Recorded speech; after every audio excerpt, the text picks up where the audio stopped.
కనపడదమ్మా, మునిగిపోయింది. కనపడదు, పోమాకండి. ఉరుకుతున్న రోడ్డు మీద పడి బండ్లు వస్తున్నాయి, బస్సులు వస్తున్నాయి. మునిగిపోయింది, ఫ్లోటింగ్ వస్తున్నది. కణాలు లాగేసింది కిందకి.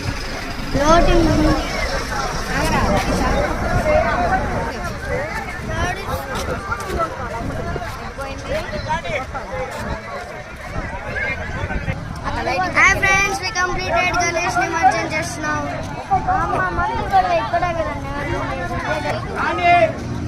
Near Vijayawada.